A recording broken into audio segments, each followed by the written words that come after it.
श्री क्षेत्र पंढरपूर येथे माघी, चैत्री, आषाढी व कार्तिकी अशा 4 प्रमुख यात्रा भरतात। सध्या आषाढी यात्रा सुरू असून श्री विठ्ठल रुक्मिणी मातेच्या दर्शनासाठी राज्यासह देशभरातून लाखो भाविक दाखल होत आहेत।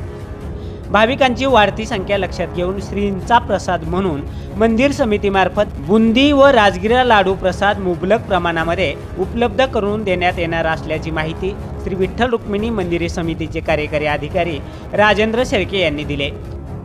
दर्शनानंतर प्रत्येक भाविक श्रीचा प्रसाद म्हणून लाडू प्रसाद खरेदी करतो।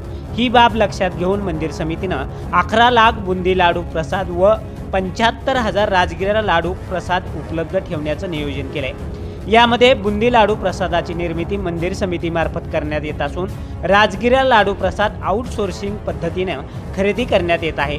भाविकांसाठी 70 ग्रॅम वजनाचे 2 बुंदी लाडू प्रति पाकिट ₹20 दराने तसेच 25 ग्रॅम वजनाचे 2 राजगिरा लाडू प्रति पाकिट ₹10 दराने उपलब्ध करून देण्यात येत आहेत। या प्रसाद विक्रीसाठी उत्तरद्वार व श्री संत तुकाराम भवन येथे 2 विक्री केंद्रे सुरू असून ती 24 तास भाविकांच्या सेवेत कार्यरत आहेत।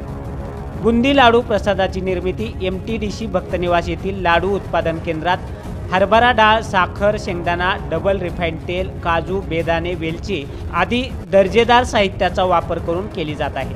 अन्न व औषध प्रशासनाच्या सर्व नियमांचे काटेकोरपणे पालन करण्यात येत असून लाडू प्रसादाची शासकीय प्रयोगशाळेमार्फत तपासणी करून तो खाण्यास योग्य असल्याचं प्रमाणित करण्यात आले आहे।